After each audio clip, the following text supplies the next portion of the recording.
જય શ્રી કૃષ્ણ મિત્રો, આજની આપણી સવાર થઈ શકી છે અને આપણે આજ જવાનું મોટા બાપાના ઘરે જમણવામાં જવા તો પહેલાં આપણે જવું પડશે ઝીલવા.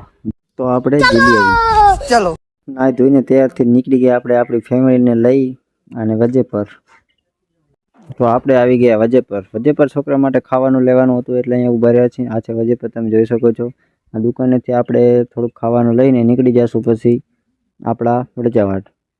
તો ફાઇનલી મિત્રો આપણે આવી ગયા વડેચાવાડ ને આપણા તુલસી કાકાના ઘરે આપણી બાઇક રાખી દીધી છે. અહીંયા રોહિત છે ને બધા એમાં ઊભા છીએ. હવે જવાનું છે આપણે મોટા બાપાના ઘરે. જોઈ શકો તમે. અમે પહોંચી તો આવ્યા પણ થોડાક મોડા થઈ ગયું. શું કોઈ દેખાતું કેમ નથી?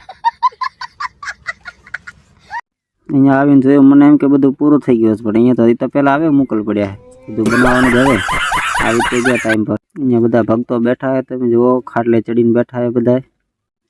દાદી બીજલ તો આખી રાત જાણે કેમ પાણી વારીને આવતો હોય, આખી રાત પાણી વારું લાગે. ગજબ બેઇજ્જતી હે. અને આ છે અમારા ગામડાના દેશી ચૂલા. ગેસ બેસ અમારી પાસે ના હોય ભાઈ, દેશી ચૂલા ઉપર હાલે. અને આ એ જ છે જે આપણા વિડીયોમાં ખરાબ કોમેન્ટ કરે છે ટોડિયો. લોકોને તગાર લઈને તો એમ ઉભા જાણે કેમ ઘરે લઈ જવાના હોય. માવા હતું ખીચા પાડી નાખી યારે. પછી બધા ભક્તોને બેસાડી દીધા આપણે જમાડવા. એ જમી લે પછી અમારો જલ્દી વારો આવે.